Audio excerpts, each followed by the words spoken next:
नमस्कार बच्चों। आज हम जिस टॉपिक के बारे में बात करेंगे वह है रेयॉन की विशेषताएं। रेयॉन की विशेषताओं को मुख्य रूप से दो भागों में बांटा गया है। सबसे पहला जो है वह है फिजिकल कैरेक्टरिस्टिक्स रेयॉन की, यानी कि रेयॉन की भौतिक विशेषताएं।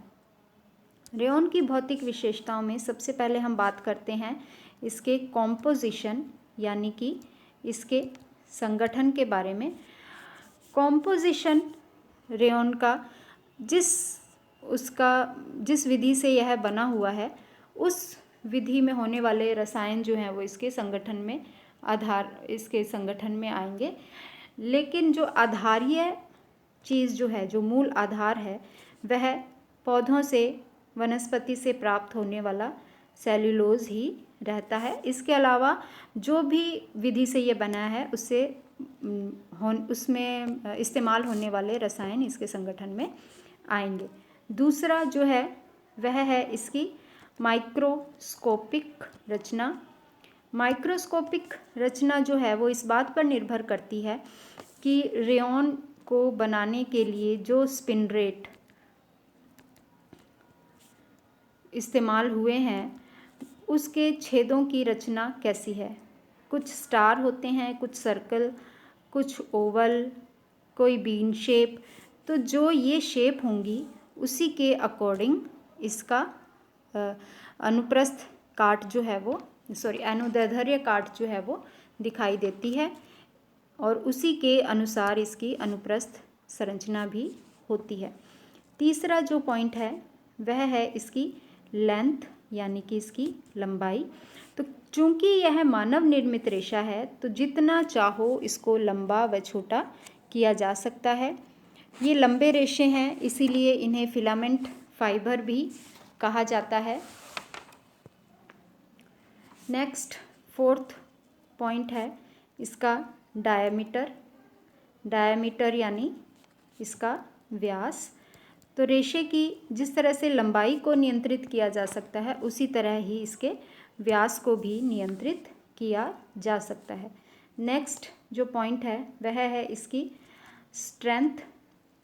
रेशा मजबूत होता है, ऊन की अपेक्षा अधिक मजबूत है, और लेकिन सिल्क से थोड़ा कम मजबूत होता है। और सूखी अवस्था में तो ये मजबूत रहते ही हैं, लेकिन जब इनको गीला कर दिया जाता है तो गीले होने पर इनकी मजबूती जो है वो 40 से 70% तक कम हो जाती है, यानी ये कमज़ोर हो जाते हैं। इसीलिए धोते समय इन पर विशेष ध्यान रखा जाना चाहिए।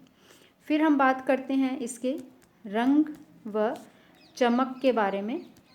चमक रेशे में काफ़ी होती है, चमकदार होता है। यदि इसकी चमक कम करनी पड़े तो उसके लिए कुछ रासायनिक पदार्थ जो हैं वो, जैसे टिटेनियम ऑक्साइड और लवणीय तेल, मिनरल ऑयल्स का इस्तेमाल करके इसकी चमक को कम किया जा सकता है। उसी तरह से जब हम बात करते हैं रंग, तो सामान्यतः ये सफ़ेद रंग के होते हैं, लेकिन इन्हें रंगीन भी बनाया जा सकता है। जब हम इनको इसके घोल में जो रंग डालेंगे उसी रंग का यह बन जाता है। फिर हम बात करते हैं नेक्स्ट इसके प्रत्यास्था, यानी कि इसकी इलास्टिसिटी के बारे में। रेशे में इलास्टिसिटी पाई जाती है और ये खींचने के बाद में पुनः अपना आकार ले लेते हैं। इसीलिए रेयॉन से बने हुए जो कपड़े हैं वो हर तरह की बॉडी पर फिट आ जाते हैं। रेयॉन पर रगड़ का बुरा प्रभाव पड़ता है, इसीलिए साफ सफाई के समय विशेष ध्यान रखना चाहिए। और रेयन की जो सतह होती है वो चिकनी होती है, इसलिए वो जल्दी से गंदे नहीं होते, लेकिन उनको धोते वक्त विशेष ध्यान की आवश्यकता है।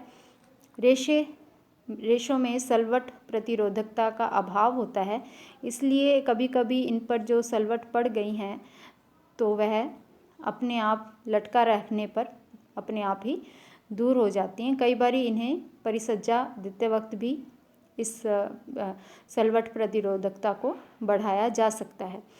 धूप, सनलाइट, यानी कि उसका इस पर प्रभाव बहुत ही हानिकारक प्रभाव पड़ता है, इसलिए बहुत अधिक समय तक धूप के कांटेक्ट में इसको नहीं लाना चाहिए, यानी कि इसके जो पर्दे वगैरह हैं वो नहीं बन सकते हैं। इसके साथ साथ ही इनमें नमी को सोखने की क्षमता पाई जाती है, इसीलिए रेशे जो हैं वो गर्मी के मौसम में पहनने के लिए आरामदायक होते हैं। तो ये थी रेयॉन की भौतिक विशेषताएं।